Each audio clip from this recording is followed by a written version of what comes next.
અરે લગન થયા વગર એ ગામ લોકોની વચ્ચે પૂજામાં બેસે છે, તમારા ઘરે રહેવા આવી ગયા છે। અરે આવાને રાજા કેવી રીતે બનાવાય ધાર કાઢીને? હા બસ બહુ થયું। હું જાણું છું કે તમે આ બધું શા માટે કરી રહ્યા છો, પણ આ રાજગાદીની લાલચમાં મારી ગંગાની પવિત્રતા ઉપર કોઈ પણ આંગળી ઉઠાવશે ને એ ગુને સહન કરો। માટે આ ઘડી હું ગામના પંચની સામે પ્રતિજ્ઞા લઉં છું કે હું ક્યારેય રાજા નહીં બનું।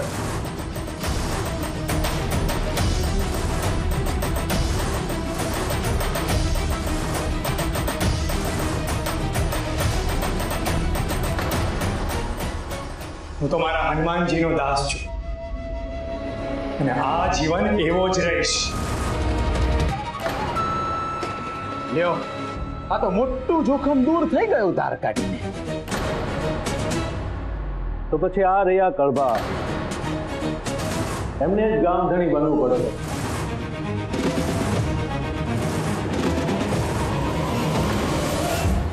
બે હાથ ને ત્રીજું માથું જાલમસંગ। હું મારે ખેતી કરીને રાજી છું, મારે રાજકાજમાં પડવું જ નથી। માંડ ત્યાંથી અહીંયા આવ્યો છું। લ્યો તો હવે બચ્યા માત્ર બા સાહેબ।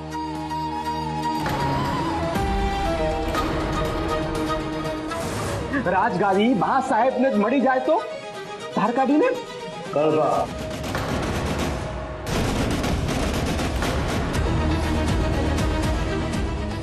આ બાબતમાં મારો નિર્ણય અફર છે જાલમસંગ।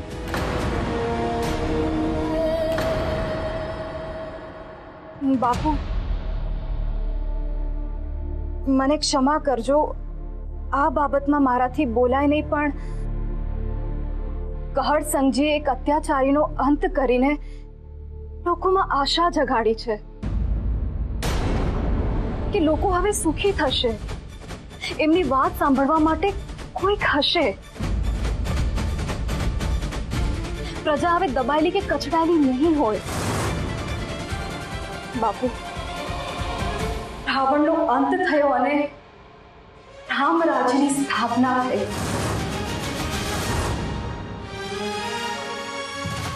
લોકો પણ તમારી સામે એ જ અપેક્ષા રાખે છે। બાપુ, પ્રજાની આશાને નિરાશામાં ના ફેરવશો।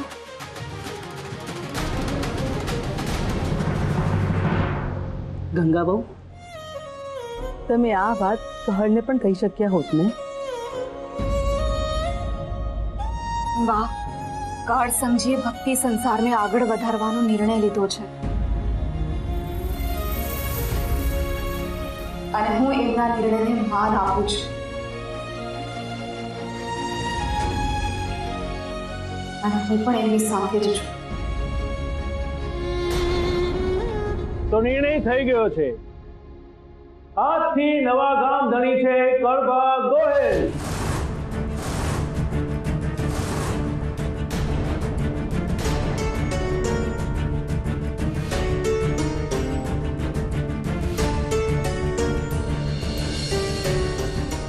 ભલે, જેવી મારા મહાદેવની ઈચ્છા। તો બોલો કળભાનો જય, ગામધણીનો જય।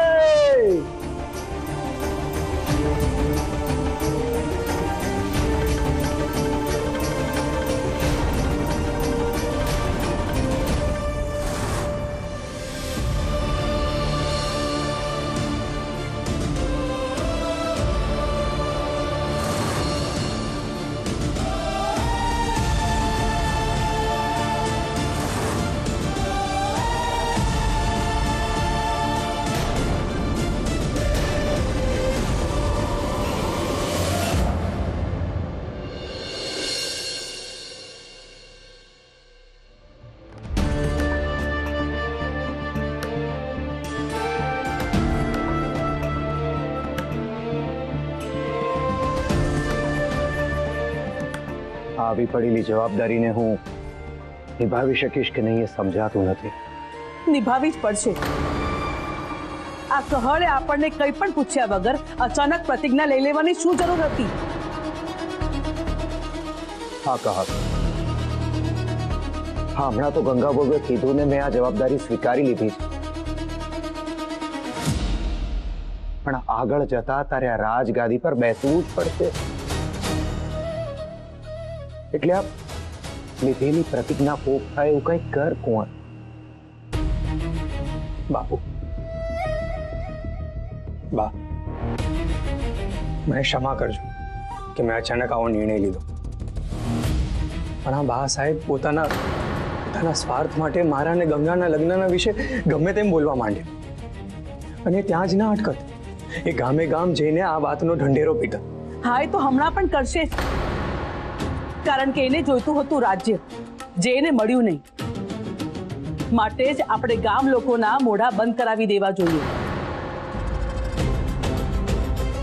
લોકલાજ માટે પણ આપણે આ લોકોના લગ્ન ગામ વાળાઓની સામે કરાવવા જ પડશે.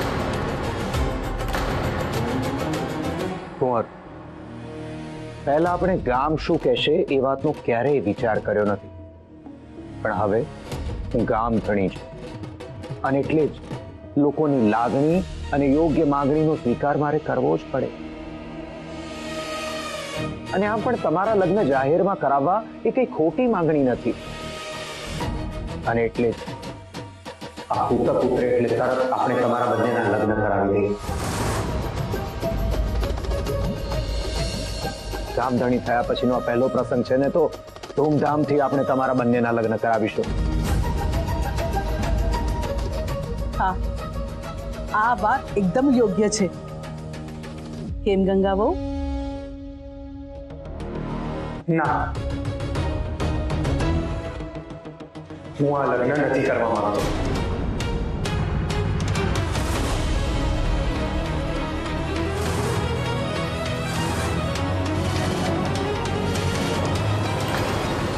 કેમ અચાનક પાછું શું થયું તને? આપણે ગંગા વહુને એમના ઘરેથી વેલડામાં બેસાડીને લઈ આવેલા, અચાનક રસ્તામાં એમનું અપહરણ થયું. ગંગા ના હવે ભગતના ઘરના રહ્યા છે, ન આપણા ઘરના વહુ બનીને આવ્યા છે. આમને શું આ મધ વચ્ચે રાખવા છે તારે? એ બધું મને કાંઈ નથી ખબર. હમણાં જ મારા હાથે પ્રતાપની હત્યા થઈ છે, અને મારું મન ભયંકર મનોમંથનમાં છે. આવી પરિસ્થિતિમાં હું લગ્ન કરવા નથી માંગતો. મને થોડો સમય આપો, હું પોતાની જાતને એક પ્રશ્ન પૂછવા માંગુ છું, જે મને ગંગા દેવીએ રામનવમીની પૂજાના વખતે પૂછેલો. કયો પ્રશ્ન? એ જ કે હું શું ઈચ્છું છું. હમણાં તો આ રામનવમીની પૂજા સંપન્ન થાય ને એટલી જ મારી ઈચ્છા છે, જેથી હું મારા મા બાપુને રાજી કરી શકું.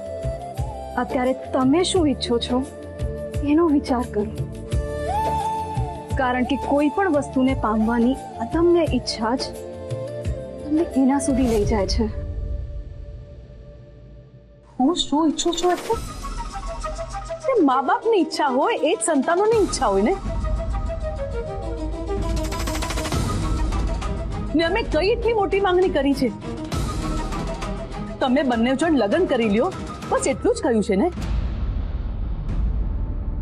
ગંગા બહુ, તમે જ હવે આને સમજાવો. બા, રહી લગ્નની વાત તો હું અને કહળ સમજી મનોમન એકબીજાને વરી જ ચૂક્યા છીએ,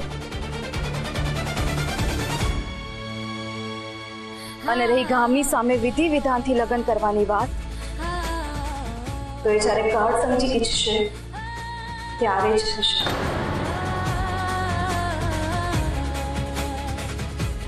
હું એમના બધા જ નિર્ણયમાં એમની સાથે જ છું.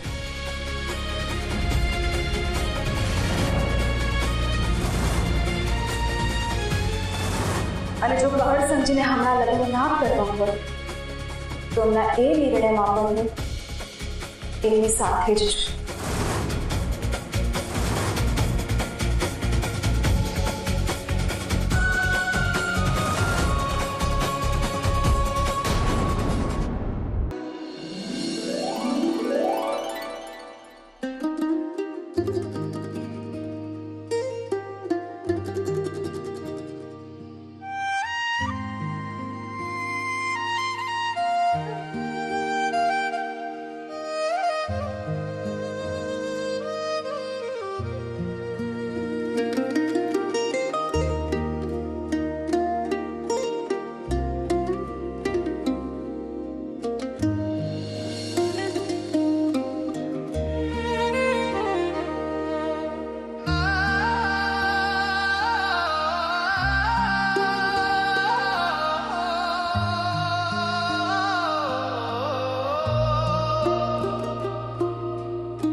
સાચવીને જજો અને જલ્દી પાછા આવી જજો.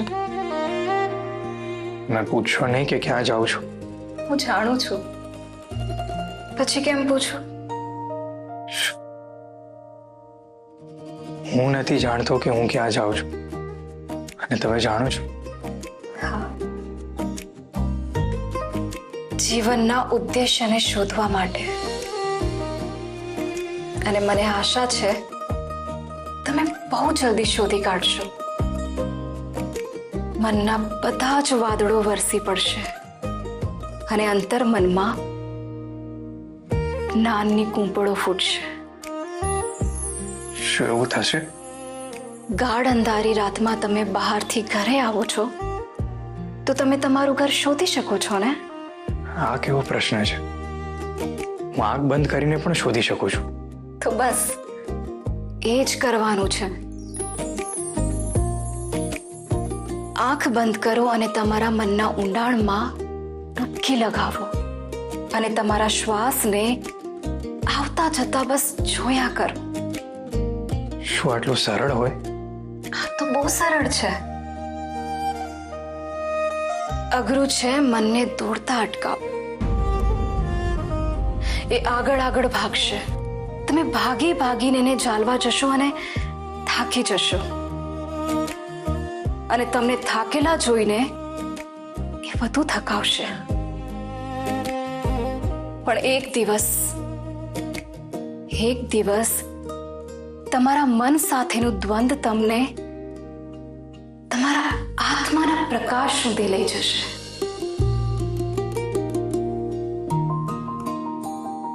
ત્યારે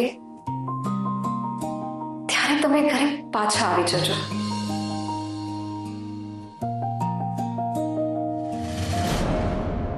આવી જજો.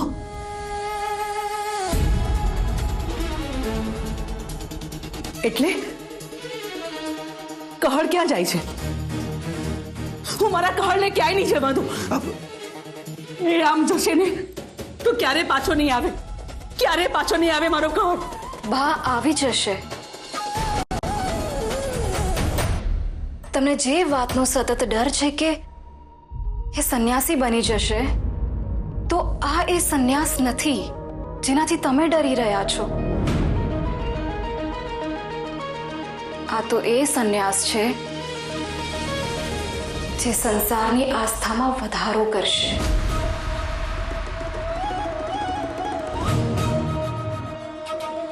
શીલ એ સંતોષ છે અને બુદ્ધિ ગુણવાન છે. જેને બધા પર સમદ્રષ્ટિ હોય એને સંત કહેવાય.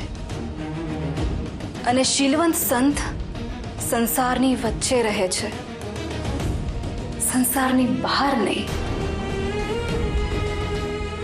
મારો દીકરો મને છોડીને ચાલી તો નહીં જાય ને ગંગા વહુ? નહીં જાય. તમે મારા જીવનનો સૌથી મોટો ડર દૂર કર્યો છે ગંગા વહુ.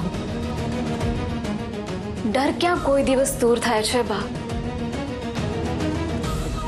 એક ડર દૂર થાય છે તો બીજો ડર આવી જાય છે. માટે ભક્તિ માર્ગ એ જ એક રસ્તો છે આ બધાથી બચવાનો. જા બેટા, પણ જલ્દી આવી જજે.